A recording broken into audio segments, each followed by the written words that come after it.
In this video, we are going to discuss 5 problems, and all these problems are taken from the starting chapter, like chapter 1 to 4 and trigonometry.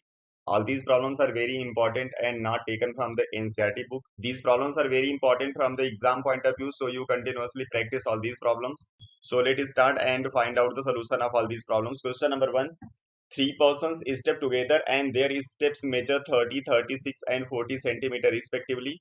What is the minimum distance each should walk so that each can cover the same distance in complete step? यहाँ पे कह रहा है कि 3 person है जिनके step का measurement दे दिया है और कह रहा है कि वो मिनिमम डिस्टेंस बता दीजिए जिस डिस्टेंस को जब ये तीनों कवर करेंगे तो इनका जो स्टेप होगा वो कंप्लीट स्टेप ये यूज करेंगे। ठीक है, अब कंप्लीट स्टेप यूज कर करके 30 सेंटीमीटर वाले को भी एक डिस्टेंस कवर करना है, 36 वाले को भी और 40 वाले को। इसका मतलब यहाँ पे आपको एक नंबर बताना है जिस नंबर को ये तीनों आसानी से क्या करेंगे, डिवाइड कर देंगे और कंप्लीट डिवाइड करेंगे। तो वो नंबर इनसे बड़ा होगा, मतलब आपको यहाँ पे फाइंड करना है एलसीएम। तो इसका एलसीएम आपको फाइंड करना है, तो चलिए इसका एलसीएम हम लोग फाइंड कर देते हैं। सबसे पहले करेंगे इसका फैक्टराइजेशन। तो पहला नंबर है 30, इसका फैक्टराइजेशन करोगे तो हो जाएगा 2 और आ जाएगा फिर 15, इसलिए साथ में आएगा 3 और आ जाएगा 5। सेम ऐसे 36 का करेंगे। यहाँ पे 2 का स्क्वायर करोगे तो 4 आ जाएगा और 3 का स्क्वायर करोगे तो 9 आ जाएगा और 9 4 जा 36 होता है। सेम ऐसे ही कर देंगे हम लोग 40 का। तो 2 से करने पे 20, फिर 2 से करने पे 10, फिर 2 से करने पे आ जाएगा 5। यानी कि 8 इंटू 5 आपको करना है, इसलिए 2 के पावर 3 और 5 आ जाएगा। ये फैक्टर आप अलग से कहीं पे करके चेक कर लेना, ये मैंने डायरेक्ट यहाँ पे किया हुआ है। अब हम लोग यहाँ पे एलसीएम निकाल रहे हैं और जब आप एक्सपोनेंट के फॉर्म में यहाँ पे फैक्टर्स लिखते हो तो जितने भी नंबर यहाँ पे इन्वॉल्व होंगे उन सभी नंबर्स को लिखना होता है विद देयर मैक्सिमम पावर। यहाँ पे फैक्टर में इन्वॉल्व हो रहा है 2 और इसका मैक्सिमम पावर आपको 3 दिख रहा है। साथ में 3 इन्वॉल्व हो रहा है with maximum power 2 and also 5 involve with power 1। तो यही इसका एलसीएम हो जाएगा। इसको आप सॉल्व कर दोगे तो हो जाएगा 8 multiply 9 multiply 5 means 40 multiply 9 means 360 centimetre. मतलब 360 सेंटीमीटर एक ऐसा डिस्टेंस है जिस डिस्टेंस को जब ये तीनों कवर करेंगे तो इनका जो स्टेप होगा वो कंप्लीट स्टेप यूज हो जाएगा। चलिए क्वेश्चन नंबर 2 पे आते हैं।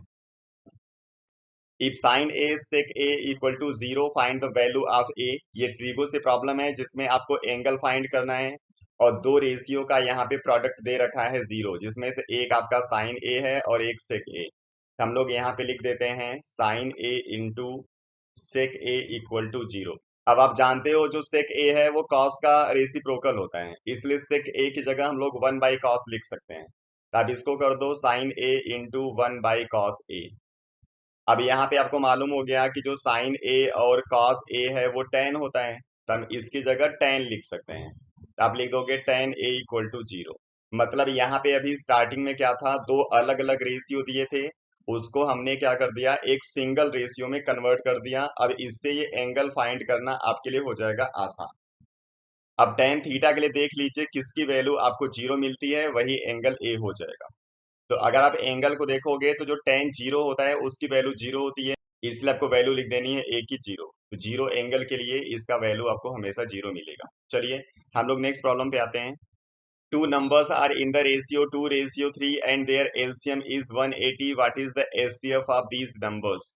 तो यहाँ पे जो दो नंबर हैं वो 2:3 में दिए गए हैं और इनका एलसीएम भी दे रखा है और आपसे एचसीएफ पूछा गया है। ये भी फर्स्ट चैप्टर से प्रॉब्लम है। तो आपको मालूम है जब कहीं पे भी कुछ रेशियो दिया जाता है तो उसको हम लोग वेरिएबल के साथ लिखते हैं। तो यहाँ पे आप लिख सकते हो कि जो आपके पास फर्स्ट नंबर है वो 2x है और जो सेकंड नंबर है वो आपके पास है 3x।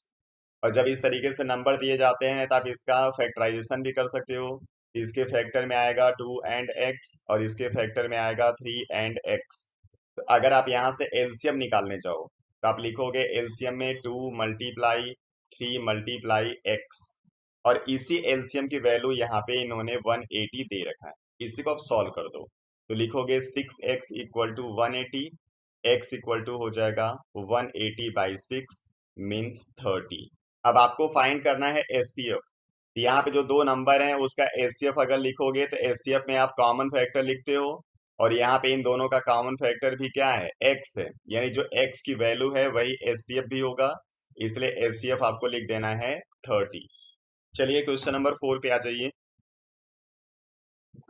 If equation this and this have infinite number of solution find the value of m and n। ये चैप्टर 3 से प्रॉब्लम है। जब यहाँ पे बोल दिया कि इनफिनाइट नंबर ऑफ सॉल्यूशन है तो उसके लिए आप कंडीशन यूज कर लोगे।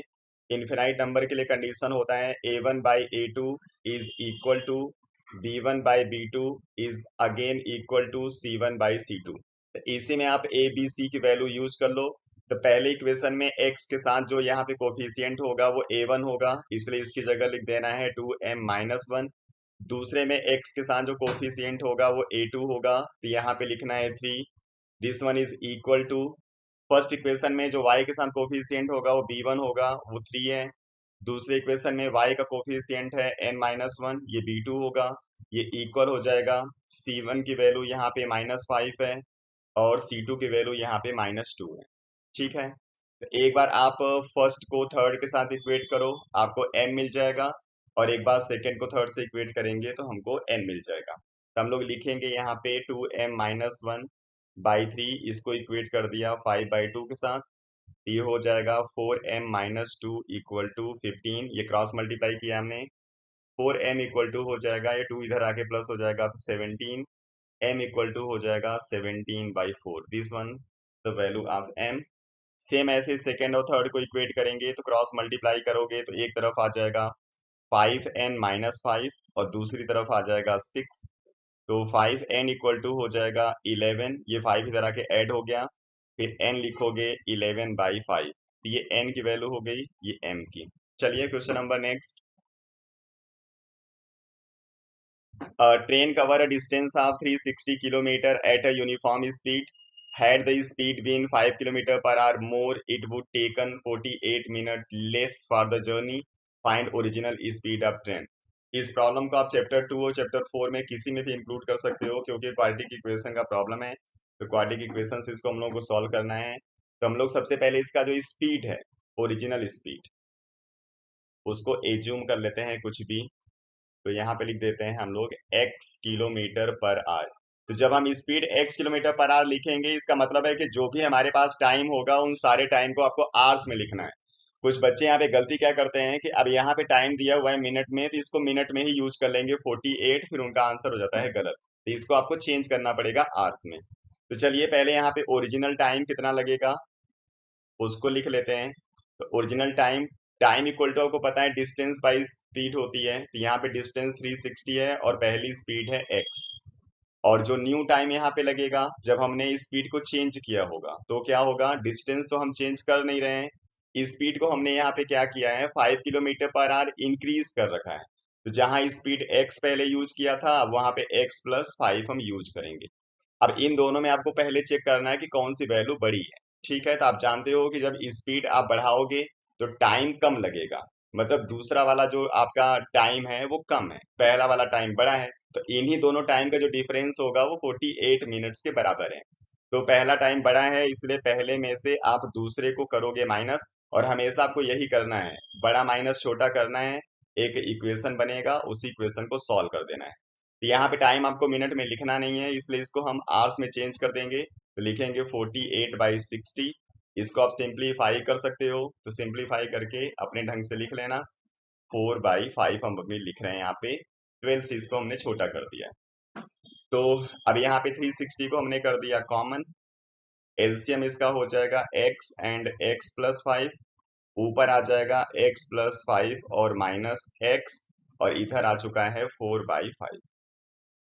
4 से इसको कट कर सकते हैं 90, ये x और x कैंसिल हो जाएगा। अब यहाँ पे क्रॉस मल्टीप्लाई करोगे तो एक तरफ आपको मिल जाएगा x² + 5x, और दूसरी तरफ आपको मिल जाएगा 90 इंटू 5 एक 5 ये वाला है जो इधर आ रहा है और एक 5 ये वाला है। तो इसको सॉल्व करोगे तो आपको इक्वेशन मिल जाएगा x² + 5x -2250, इनका मल्टीप्लाई 2250 आएगा। अब इसको आप क्वाड्रेटिक फार्मूला से भी सॉल्व कर सकते हो, मिडल टर्म से भी, मैं मिडल टर्म यूज कर रहा हूँ। इसके दो फैक्टर लिखेंगे हम लोग 50 एंड 45। अब +5 लाना है, इसलिए हम लोग इसको लिखेंगे प्लस में और इसको लिखेंगे माइनस में। तो इन दोनों फैक्टर को हम यहाँ पे 5x यूज कर लेते हैं। तो लिखोगे आप x² 50x minus 45x minus 2250। यहाँ से x को कॉमन किया तो x प्लस 50 बचेगा। यहाँ पे माइनस 45 कॉमन करोगे तो x प्लस 50 हो जाएगा। तो एक फैक्टर आ गया 50 और एक फैक्टर आ गया x माइनस 45। यहाँ से वैल्यू लिखोगे तो x की वैल्यू आ जाएगी -50 और यहाँ से x की वैल्यू आ जाएगी 45। और ये x आप निकाल क्या रहे हो, स्पीड ऑफ द ट्रेन, और speed of the train negative हो नहीं सकता, इसलिए इस 50 को हम लोग कंसीडर नहीं करेंगे। तो आंसर लिख देंगे हमारा क्या हो जाएगा, ट्रेन का स्पीड 45 किलोमीटर पर आवर, और यही हो जाएगा इसका आंसर। तो चलिए आप लोग प्रैक्टिस करते रहिए, नेक्स्ट वीडियो में फिर आते हैं दूसरे प्रॉब्लम के साथ। तब तक पढ़ते रहिए, अपना ख्याल रखिए। Thank you.